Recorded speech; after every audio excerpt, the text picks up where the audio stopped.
తీసుకొచ్చారు. అంతకుముందు railway Koduru police station నుంచి ప్రిజన్ నుంచి నర్సరావుపేట కోర్టులో హాజరుపరచడం కోసం తీసుకొచ్చారని మాకున్న సమాచారం. నవంబర్ మాసంలో తెలుగుదేశం పార్టీకి చెందినటువంటి నాయకులు కొంతమంది పోసాన కృష్ణమురళి గారు తెలుగుదేశం పార్టీ పట్ల అనుచిత వ్యాఖ్యలు చేశారని ఒక కంప్లైంట్ ఇస్తే ఆ కంప్లైంట్ రిజిస్టర్ చేశారు.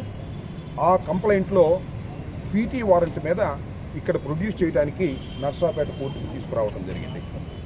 నర్సరావుపేట కోర్టు వారు రిమాండ్ చేశారు. రిమాండ్ చేయటం వల్ల మరి అక్కడ సబ్జెక్టులు ఉన్నప్పటికీ కూడా ఇక్కడికి తరలించారు. కారణం ఏంటో మనకు తెలియదు. ఒక అంతర్జాతీయ ఉగ్రవాదులు ఉంటారు కదా, అంతర్జాతీయ ఉగ్రవాదుల్ని ఏ విధంగా అయితే ట్రీట్ చేస్తారో, ముందేమో ఓబులాపురంలో ఒక కంప్లైంటు, అది రిజిస్ట్రేషను, అది కేసు రిజిస్టర్ చేసి ఆయన్ని హఠాత్తుగా వెళ్ళి